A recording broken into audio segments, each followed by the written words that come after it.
Now let's take you back to our top story.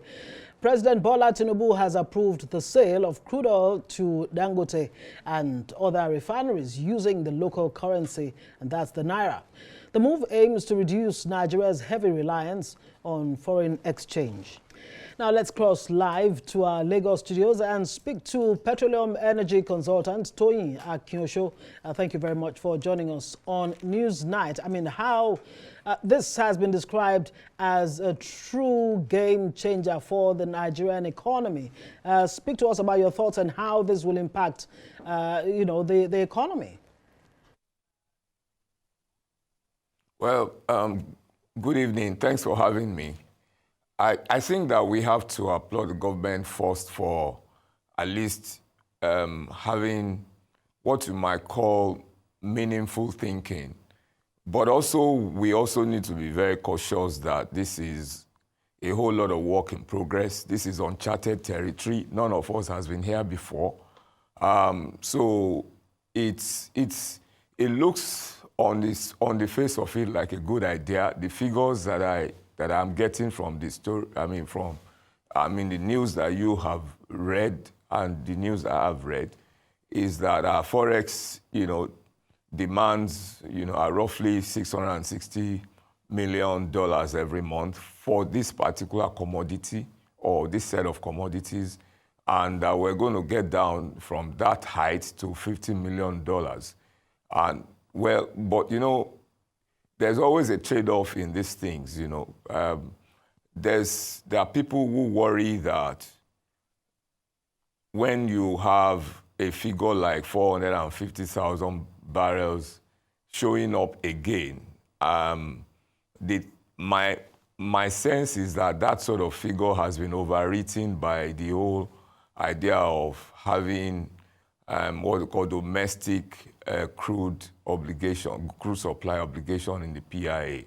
So 450,000 barrels is really not that available in the current dispensation. We're doing just roughly 1.3 million barrels. So we need to be very careful about throwing these figures around. But overall, yeah, it looks like a good idea. I hope that, everybody knows what they're doing. There's been a whole lot of debate about the dollarizing the Nigerian economy and ensuring that people are not always having to rush to exchange the Naira for the dollar just to buy any kinds of, for just anything, So if this is actually, as these figures say, what amounts to 30% of forex demands, and we're taking it off the bucket, that looks like a good idea. Well, if all of this is anything to go by, Nigeria will be saving about $7.3 billion yearly. That's quite a lot. But a number of questions are being asked, by business analysts. Let me just put one to you: that what happens to the Central Bank of Nigeria that actually takes, crude oil sales in US dollars from NNPCL daily? Do you think some of these challenges may have been factored in before coming up with what you say is good thinking? And again, they're worried that there'll be so much Naira in circulation, especially for an economy that's not exactly productive, or that productive, if you like. Well, so the idea from the point of view of government, the idea is that particular, petroleum products on their own, probably rank much higher than, industry, raw materials importation, certain goods and services, payments of school fees, which is pretty high. In terms of demands on the forex. And so they are banking on, if you take this out, you will have, you probably have a spare change. My own challenge is this: if you consider that we're the only commodity that we actually use to generate forex is also this crude oil, and I'm hoping that in terms of selling significant volume of crude, to the Dangote refinery, which seems to prefer Nigerian crude, despite the fact that it has the opportunity to crack any crude from anywhere in the world. If we put so much crude there, and we're not thinking in terms of how do we bring in forex, also from selling crude that is also Nigerian, as much as possible.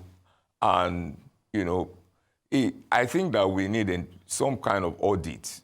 As we're doing this, it's a work in progress. As we're doing this, I think we should be doing a bit of studies and trying to evaluate how it's working. I think, as I said, it is very much uncharted territory. The figures that the people in government are looking at, the finance, Ministry of Finance, the Afrexim Bank, Ministry of Petroleum, the figures that they are looking, seems to them very positive. But my challenge is that whether we have put in all of the data, in view, to really be sure that on balance, that we have a very pretty much significant forex that we can actually use for other businesses. Yes, indeed. Hopefully the kind of thinking required has gone in to this. Well, the directive actually is to take immediate effect. Do you envisage any challenges, and how should they be surmounted? Because, one question that's been asked is, does the NNPC have crude oil to meet what Dangote and maybe other refineries need on a yearly basis? It's not spot purchase. Dangote, for example, requires about 15 cargoes at 13-something billion yearly, and NNPC has committed to about the supply of 4 cargoes so far, at least to Dangote. What are your concerns? Okay, so I don't see NNPC supplying much more than maybe at the most 8 out of those 15 cargoes. I really don't think they can do much more than 6. It's not about whether it is what I want. It is what I think is available to NNPC itself. Don't forget that NNPC is committed to sale of crude to quite a number of organizations, that is actually paying debt back to, to whom, is indebted. So we don't have, and this deal is between NNPC and Dangote. It doesn't say that this deal is between, Dangote and other. What it does is to commit the National Hydrocarbon Company, to a specific volume of crude to Dangote. So to answer your question, we don't have that volume. The 450,000 used to be the idea, or 445,000, which I saw in the story, used to be something that was the idea in the old days. It's been overwritten by the PIA now. But the thing that I find fascinating about this basically is that, there has been in the last 2 or 3 weeks, the whole idea of, the narrative that government really doesn't want to support Dangote refinery or the local refineries. Government wants to sustain, some persons in government want to sustain importation, and all of that. But I think that this is one, some kind of an idea of a body language from the president that, hey, this is a vast investment that needs to be supported.